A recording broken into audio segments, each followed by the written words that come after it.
अस्सलाम वालेकुम नाज़रीन। तो आज का सवाल ये है कि क्या बुनियादी तौर पे फ़ास्ट यूनिवर्सिटी अच्छी है। मेरा तो मशवरा है आप मत फ़ास्ट यूनिवर्सिटी में अपना टाइम ज़ाया करें, क्योंकि मुझे तो कुछ ख़ास पसंद नहीं है फ़ास्ट यूनिवर्सिटी।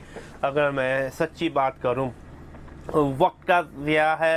ये सब प्राइवेट इंस्टीट्यूट की कोई औकात नहीं। दुनिया का बेस्ट प्राइवेट इंस्टीट्यूट क्या होना हो कंपेयर टू घटिया सरकारी पब्लिक इंस्टीट्यूट।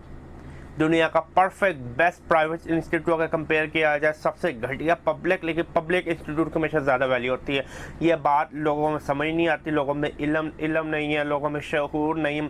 बुनियादी तौर पे अगर आपने डिग्री करनी है या हायर एजुकेशन के लिए जाना है, मे भी PhD करनी है, आप पब्लिक इंस्टीट्यूट से करें। आपके लिए बहुत ज़्यादा अपॉर्चुनिटीज होती हैं।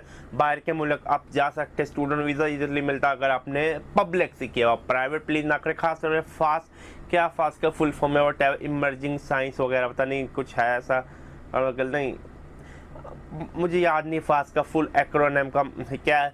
लेकिन ओवरऑल मैं इस यूनिवर्सिटी को रेकमेंड नहीं करता हूँ, इस प्राइवेट इंस्टीट्यूट। अगर आपके पास कोई और सवाल होगा मुझे ईमेल करें, नीचे कमेंट में लिखें, उर्दू या इंग्लिश में लिखें, रोमन में मत लिखें। आज के लिए इतना ही, दुआ में याद रखना। अल्लाह हाफिज़।